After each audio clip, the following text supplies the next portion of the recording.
When I was younger, many, many moons ago, as the saying goes, we had courses in high school. One was how to communicate, how to write the perfect letter for applying for a job. And of course, the instructor would kind of break that down into heading and this, and the body of the letter, and salutation, greeting, etc. We, of course, also had invitations. You know, your little slugs might be invited to something or might have some event in your life. So you need to have some opportunity to put together an invitation. You're invited. How many have received an invitation? Maybe not this big. Nobody? I'm shocked. Oh, a few. Okay, well, good. It is, after all, about 9:10, and we should be awake at this point. 7 o'clock, I cut him a little slack this morning.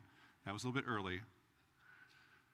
And so I asked last night at the 5 o'clock and this morning at 7 o'clock, what is the most important part of the invitation? Got all kinds of responses. Well, it's the event. People need to know what it's about. It's the time or the date. They need to know where and when to show up.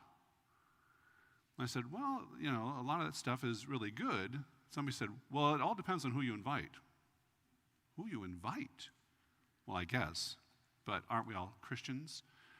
Maybe not all the time, perhaps. I said, those are very good on an invitation. However, they're not the most important part. The most important part is this. RSVP. Répondez s'il vous plaît. In French, respond, please. Please let us know if you are interested, if you have acknowledged this invitation, and if you're coming. That is the most important part of any invitation. Elizabeth did not send an invitation to Mary to come and visit her. She didn't send an email, pick up the phone, or, well, she couldn't do that. She didn't ask a relative, please go find Mary and ask her to come with me, be a help for the next couple of months as I go through this pregnancy. Mary simply shows up. Elizabeth is surprised. How is it that the mother of my Lord comes to me? And Mary has responded twice now to God's invitation.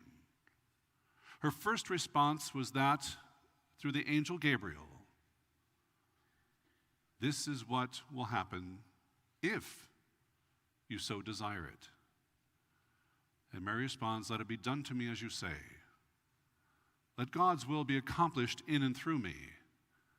I am simply a willing servant, a willing vessel, the handmaid of the Lord, she says. And she's like overwhelmed, I'm sure, without a doubt. Wouldn't any of us be as well? Of course we would. But rather than saying, oh, getting over the shock, I'm the mother of God.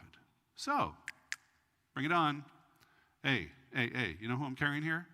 You know, Joe, I need this, I need that. Get a few other people in here to help out too, will you? Mary didn't do that.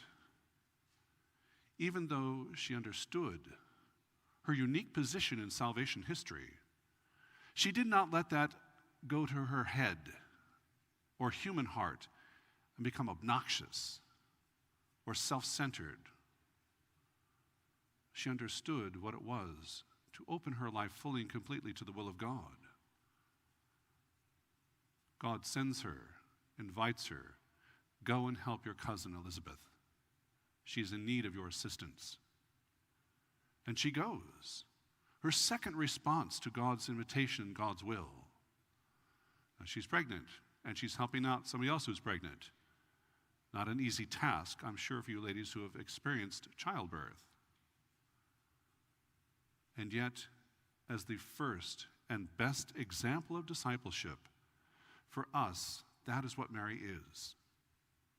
She takes every invitation of God's grace, and she responds to it throughout her whole lifetime, not knowing what that response will lead her into.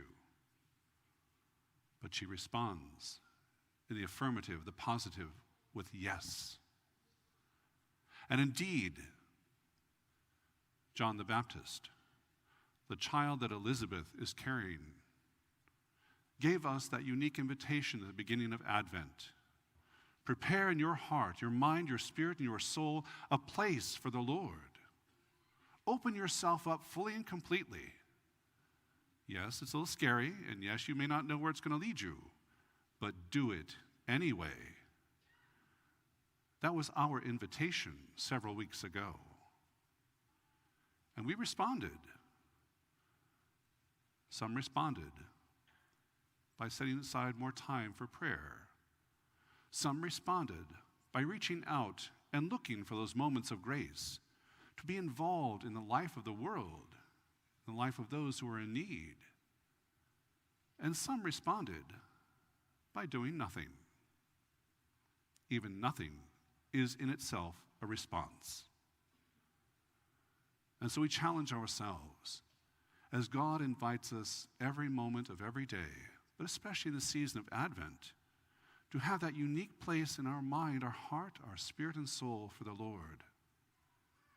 So that as we celebrate that one unique moment in time, in less than a week, as we remember, so we give thanks and we are strengthened.